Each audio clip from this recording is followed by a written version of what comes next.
Our pours are massive.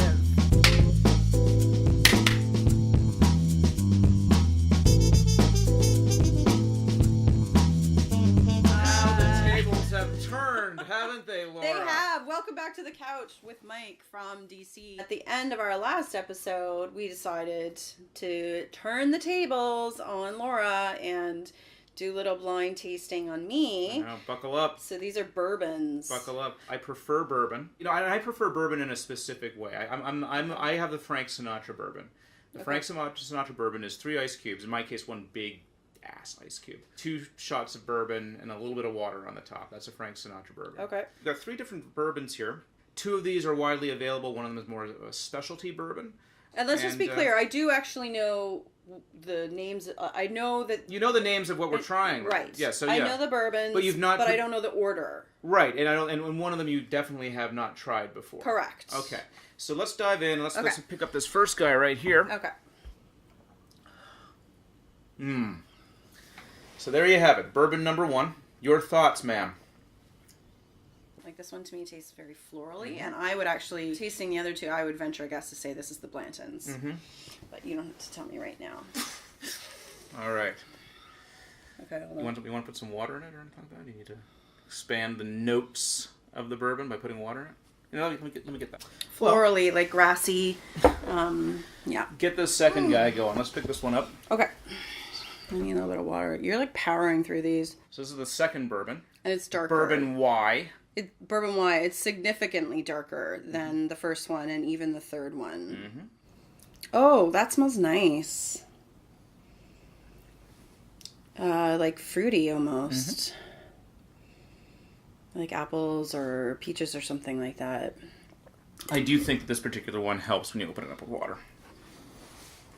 That's stronger. And see, without trying the third one, I would venture a guess to say this is the Booker's, because I know the Booker's is cask strength. It's 60, I think it's about 64%. So you find this very strong? Yeah, well, significantly stronger than the first one. Yeah. Right now, I'm still guessing Blanton's Booker's. Oh, this one's actually darker than I thought. It was... You just didn't clean up the glass. Oh, maybe that's the Booker's. Maybe. That feels even stronger than the second one. Yeah. Because I felt it go up my nose and burn my nose a little bit. Mm-hmm. But what was the third bottle? What was the other one called? It's called Filibuster. Filibuster, which is a DC bottled bourbon. Ooh. No? That one's very strong. Okay. That's why I would never really drink anything neat. I like the way the things open up with water over time. So which is your favorite of the 3? Which is your favorite of the 3? Which is your favorite of the 3? I'm a little intimidated right now.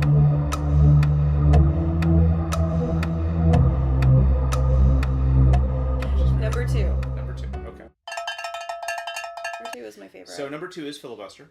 Oh, interesting. Let's get some bottles out here and show what we got going here. Oh, interesting, because I've tried Booker's before and I loved it. But Booker's was 3, wasn't it?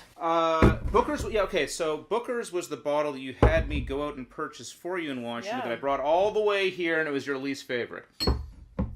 We also had to hack the bottle apart at the top to get this thing, the wax coating around that. So it's a bottle of desperation. I have something to say about this. Not necessarily about Booker's, but I tried this a couple of months ago at a local bar, and I loved it. I thought it was fantastic, and it was really hard to find here. And so when I heard Mike was coming up from DC, I asked him, please bring me a bottle of And we're lousy Booker's. with the stuff down there. I mean, you could find it at a convenience store. I know.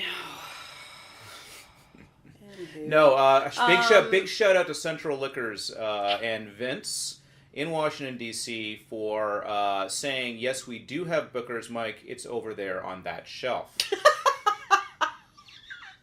Thanks, Vince, for all your help. Central Liquors on the corner Liquors. of E and 7th. I was talking with a whiskey friend the other day about how, your mood, the day of the week, anything can affect how you feel about a particular whiskey. And this just proves what my point when we were talking about, because I loved this when I first had it, and today I'm like, meh. Dude, I was up all last night at a nightclub. Believe me, I am operating on maybe 4 hours sleep right now. He's rushing through this because he wants a nap. Dude, I am going hard into this couch after Laura, this. Just hurry up, get it over, so we can have a nap. That's why there's such generous pours. Okay, you're trying to make me pass out. Also, let's talk a little bit of it. Well, first of all, let's talk about Blantons. So that was number 1, right? I know somebody that was it number 1? This was number 1. Okay. I knew somebody that said, "Oh yeah, when I was a kid, I used to collect the horses from the top of that." Yep. From which I said, "Oh my God, are your parents raging alcoholics or something like that?" I'm not aware if all the little horses are different or if they're the same up here. They are different. They are different. They are different. Yeah, you can collect them. You can collect, yeah. And once you get a certain number of them, you can send away and get a T-shirt. Send away to get a little holder for them. So that's it's a decent whiskey. Obviously, I mean this is we all know it, we all love it. I like Blantons. But then you have Filibuster. I like because this is more of the entrepreneurial spirit of bourbons. This is the one that I chose, right? That's the one that you chose. It's 75% corn. Oh, really? 20, okay. Yeah, so it's 3/4 corn, and then rye and barley, and it's finished in French oak barrels. And it's just available in the DC area? It's just available. That's where it's pretty concentrated right now, and you can't really get it much outside of that. They mature it in Kentucky, and then they bottle it in Virginia. And it's a thing. So I mean, I've enjoyed it, and it's a fun name that it relates back to the dysfunction of American politics. But that's just my opinion. It's decent. I mean, I just of the ones, and there's nothing really to say why I like this one the best versus others. I think it's just one of those just acclimated tastes. Yeah. Where something I think it's something where it's just maybe just that much more sweeter, that much more caramelly. We've obviously this was a full bottle at the beginning of our Christmas holiday season, but parties and this. Have kind of slowly drained it, but we'll take some back to DC and we'll enjoy it back in DC as well. So that's the bourbons. I don't know if I've done anything to dent your bourbon taste or challenged you at all. I'm getting there. I think it was eye-opening that I didn't choose the whiskey that I had asked for, that I had previously felt very strongly that I enjoyed.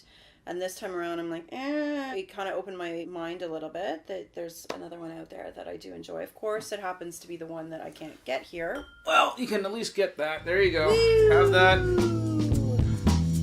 Filibuster. Cheers. Cheers. Thanks for watching.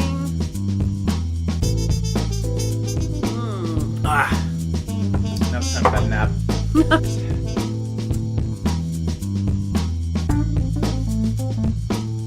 If you like this video, please hit the like button and comment below. Share with your friends and be sure to subscribe. Thanks for watching.